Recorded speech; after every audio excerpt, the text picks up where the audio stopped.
नमस्कार दोस्तों, आज हम बात करेंगे बहुत ही कॉमन रेस्पिरेटरी प्रॉब्लम के बारे में, ब्रेथलेसनेस या सांस का फूलना। अब सबसे पहले बात करते हैं कि सांस का फूलना या ब्रेथलेसनेस की डेफिनेशन क्या है।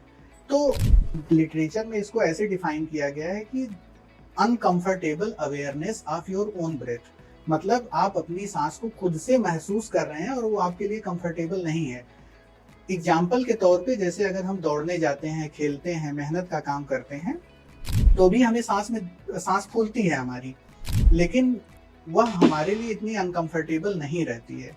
हमें पता रहता है कहीं ना कहीं से कि हमने फिजिकल एक्टिविटी की है और उसके प्रोपोर्शन में हमें सांस में दिक्कत हो रही है और वो टाइम के साथ रेस्ट करने पे सेटल भी हो जाता है। लेकिन अगर यह आपको डे टू डे एक्टिविटीज में होने लगे, जितनी एक्टिविटीज करने पे आपको पहले सांस में दिक्कत नहीं होती थी उतने में होने लगे, तो इसको ब्रेथलेसनेस कहा जाएगा। अब हम बात करते हैं कि इसके मुख्य कारण क्या होते हैं। तो पहला कारण होता है रेस्पिरेटरी सिस्टम से रिलेटेड। रेस्पिरेटरी सिस्टम, जाहिर सी बात है, हमारा जो लंग्स है, हमारा फेफड़ा है, वही ऑक्सीजन को एब्जॉर्ब करने का काम करता है। तो अगर उसकी बीमारियां होती हैं तो उसमें सांस फूल सकती है। दूसरी चीज ये है कि कार्डियोवैस्कुलर सिस्टम से रिलेटेड।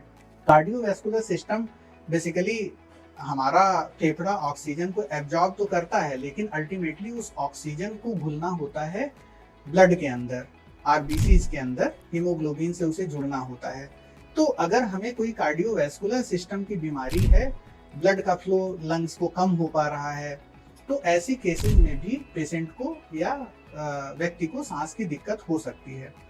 तीसरी चीज है कि डीकंडीशनिंग। जैसे कभी कभी हमारे पास ऐसे पेशेंट्स आते हैं जिनको ना फेफड़े की कोई बीमारी निकल के आती है, ना कोई हार्ट की बीमारी निकल के आती है, फिर भी उनके साथ ये प्रॉब्लम होती है कि वो इनएक्टिव होते हैं। अगर जैसे एग्जाम्पल के तौर पे, अगर कोई बेड पे 15 दिन तक लेटा रह जाए, तो अगर वह बिस्तर पर से उतरेगा और 100 कदम चलने में भी उसकी सांस फूल सकती है, उसके पैर लड़खड़ा सकते हैं।